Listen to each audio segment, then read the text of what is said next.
Hello friend, welcome to this amazing platform of education tutorial channel. देखिए friend, ये हमारा current affair का lecture है और आज का हमारा पहला प्रश्न क्या है कि प्रतिवर्ष भारत में मृदा स्वास्थ्य कार्ड दिवस कब मनाया जाता है। तो देखिए फ्रेंड, जो मृदा स्वास्थ्य कार्ड दिवस है वो 19 फरवरी को मनाया जाता है, मृदा स्वास्थ्य कार्ड दिवस। और ये 2015 में स्टार्ट हुआ और 2015 अंतर्राष्ट्रीय मृदा वर्ष के रूप में मनाया गया। तो प्रतिवर्ष भारत में मृदा स्वास्थ्य कार्ड दिवस दोस्तों ये 19 फरवरी को मनाया जाता है। अगला प्रश्न देखिए फ्रेंड कि अगर पूछा जाए इंटरनेशनल सॉयल डे मतलब अंतर्राष्ट्रीय मृदा दिवस कब मनाया जाता है। तो फ्रेंड देखिए, अंतर्राष्ट्रीय मृदा दिवस ये 5 दिसंबर को मनाया जाता है। अंतर्राष्ट्रीय मृदा दिवस 5 दिसंबर को मनाया जाता है और मृदा स्वास्थ्य कार्ड दिवस ये 15 और 19 फरवरी को मनाया जाता है। तो इंटरनेशनल सॉयल डे 5 दिसंबर और मृदा स्वास्थ्य कार्ड दिवस 19 फरवरी।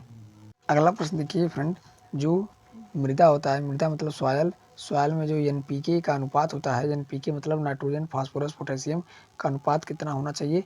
तो मृदा में एनपीके का अनुपात 4:2:1 के रूप में होना चाहिए। आगे देखिए, हाल ही में कौन सा देश भारत का यूपीआई सिस्टम अपनाने वाला विश्व का पहला देश बन गया है। तो देखिए फ्रेंड, जो इंडिया का यूपीआई सिस्टम है, यूपीआई का फुल फॉर्म होता है यूनिफाइड पेमेंट इंटरफेस। जो यूपीआई सिस्टम है उसको अपनाने वाला विश्व का पहला देश ये नेपाल बन गया है। और किसने लॉन्च किया। तो ये NPCI national payment corporation of India के द्वारा यूपीआई को लॉन्च किया गया है। आगे देखिए फ्रेंड, भीम ऐप को भूटान ने अपनाया। पहली बार भीम ऐप को भूटान के द्वारा अपनाया गया, भारत का भीम ऐप। अगला प्रश्न देखिए, सार्क का मुख्यालय, तो ये भी नेपाल में ही स्थित है सार्क का मुख्यालय। और नेपाल से सीमा बनाने वाले राज्य कौन कौन से हैं। तो उत्तराखंड, यूपी, बिहार, पश्चिम बंगाल, सिक्किम, ये 5 राज्य हैं जो नेपाल से सीमा बनाते हैं। आगे देखिए, भारत और नेपाल के बीच कौन सी एक्सरसाइज होती है। तो भारत और नेपाल के बीच सूर्य किरण एक्सरसाइज होती है, भारत और नेपाल के बीच। आगे देखिए फ्रेंड, केंद्र सरकार ने राष्ट्रीय उच्चतर शिक्षा अभियान रूसा राष्ट्रीय उच्चतर शिक्षा अभियान की योजना को कब तक जारी रखने की मंजूरी दी है। तो केंद्र सरकार के द्वारा राष्ट्रीय उच्चतर शिक्षा अभियान को मार्च 2026 तक जारी रखने की अनुमति दी गई है। आगे देखिए फ्रेंड, बहुत ही महत्वपूर्ण है कि इसका जो उद्देश्य है वो है वंचित क्षेत्रों तक पहुंचना। अगला प्रश्न देखिए, नव भारत साक्षरता अभियान ये 2022 से 27 तक चलाई गई नव भारत साक्षरता अभियान। एडल्ट एजुकेशन का नाम चेंज कर दिया गया और क्या रख दिया गया, एजुकेशन फॉर ऑल। नव भारत साक्षरता अभियान 2022 से 27 तक चलाई जाएगी और एडल्ट एजुकेशन का नया नाम क्या हो गया है, एजुकेशन फॉर ऑल। और इसमें कुल कितना खर्च होगा, तो टोटल 137.90 करोड़ रुपए का खर्च होगा। अगला प्रश्न देखिए, प्रोजेक्ट आहरण ये असम के द्वारा स्टार्ट किया गया प्रोजेक्ट आहरण। आगे देखिए फ्रेंड, चर्चा में रहा इंडियन न्यूट्रिनो ऑब्जर्वेटरी INO की निर्माण किस राज्य में किया जा रहा है। तो फ्रेंड देखिए, इंडियन न्यूट्रिनो ऑब्जर्वेटरी INO का निर्माण ये तमिलनाडु राज्य में किया जा रहा है और गॉड पार्टिकल न्यूट्रिनो को कहते हैं। अगला प्रश्न देखिए, कृत्रिम सूर्य का निर्माण, तो ये चाइना के द्वारा किया गया एक नए कृत्रिम सूर्य का निर्माण, जिसका नाम है ईस्ट। अगला प्रश्न देखिए, भारत है दक्षिण भारत साउथ इंडिया का मैनचेस्टर किसे कहा जाता है। दक्षिण भारत का मैनचेस्टर, तो ये कोयम्बटूर को कहा जाता है, कोयम्बटूर को, जो कि तमिलनाडु में है। भारत का मैनचेस्टर ये अहमदाबाद को कहा जाता है। अगला प्रश्न देखिए, 18 फरवरी 2022 को प्रथम श्रेणी मैच की पदार्पण मुकाबले में 13 शतक लगाने वाले व्यक्ति हैं।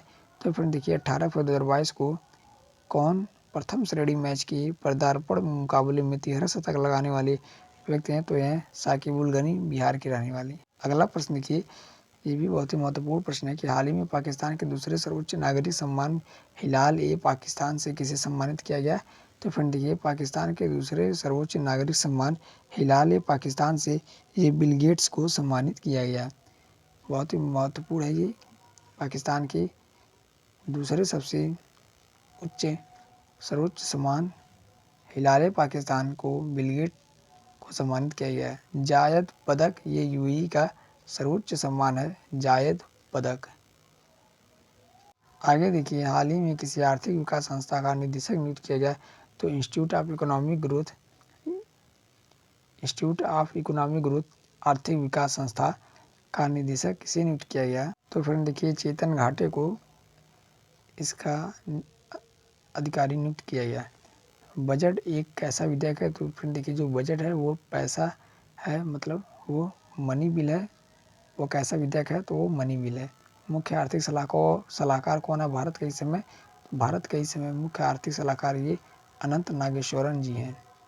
अगला प्रश्न देखिए, राष्ट्रीय समाचार पत्रों में चर्चा में रहा परामर्श 2022 क्या है? तो फिर देखिए, जो ये परामर्श 2022 है वो करियर काउंसलिंग वर्कशॉप है। करियर काउंसलिंग वर्कशॉप है, राष्ट्रीय समाचार पत्रों में चर्चा में रहा परामर्श 2022।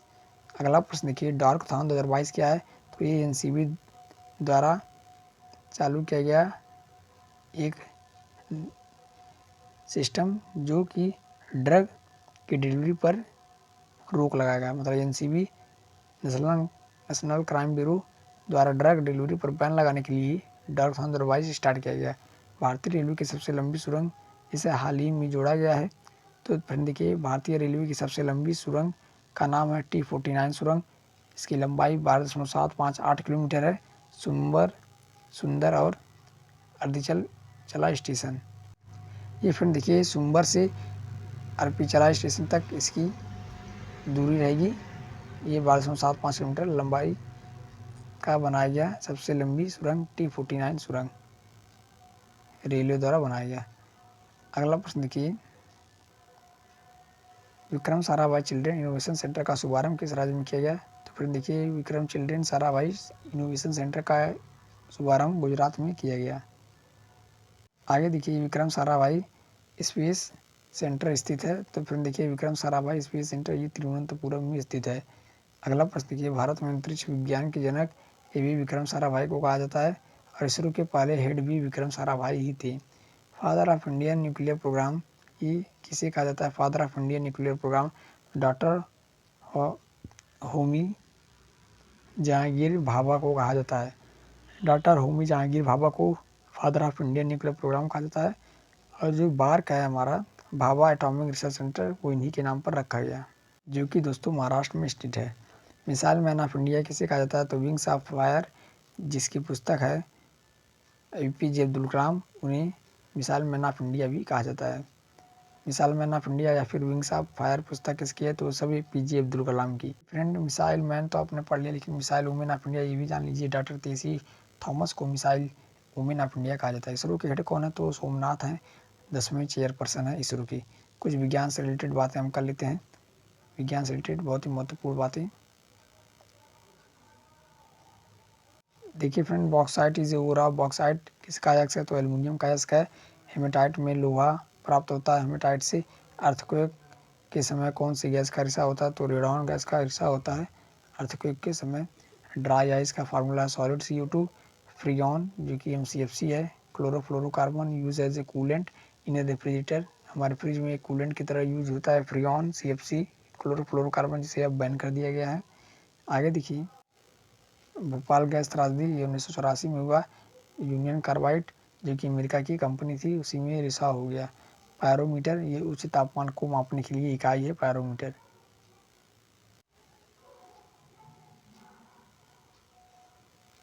थैंक यू फ्रेंड, मिलते हैं नेक्स्ट वीडियो में।